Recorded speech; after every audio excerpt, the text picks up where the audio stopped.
Bila shaka huu ni msimu wa Krismasi, wakati wa furaha, wakati wa kushukuru, wakati wa maombi,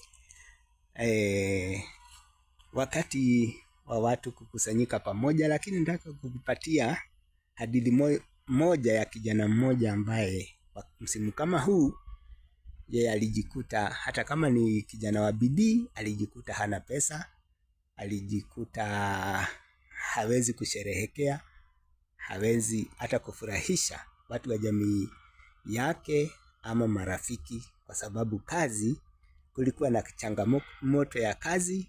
Kwa hivyo alijikuta hana pesa.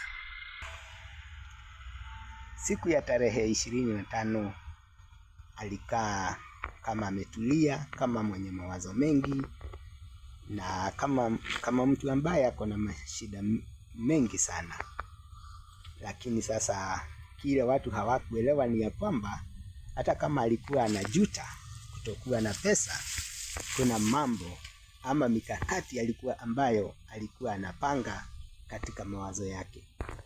Siku ya tarehe 25 ya shamra za Krismasi kapita kama hana mbele hana nyuma, na ikafika sasa ile siku inaitwa Boxing Day, ambayo inajulikana ni ya kwamba ni siku ya kufungua zawadi.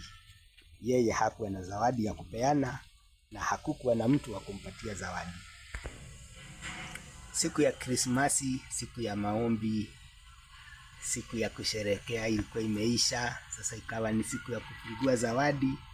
Lakini sasa kile alifanya ni cha kushangaza sana, kwa sababu alionekana akichukua mikebe, makonteina.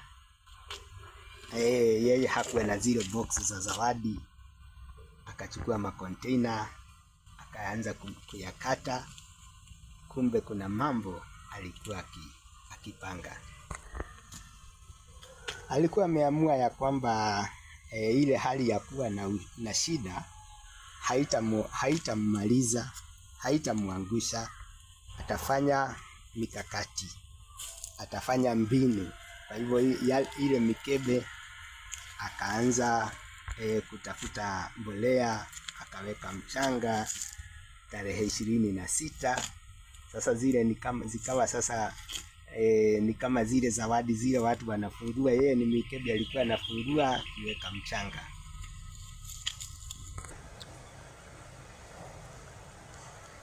Kwa mikebe fulani akaweka mbegu, akaanza kuweka mbegu.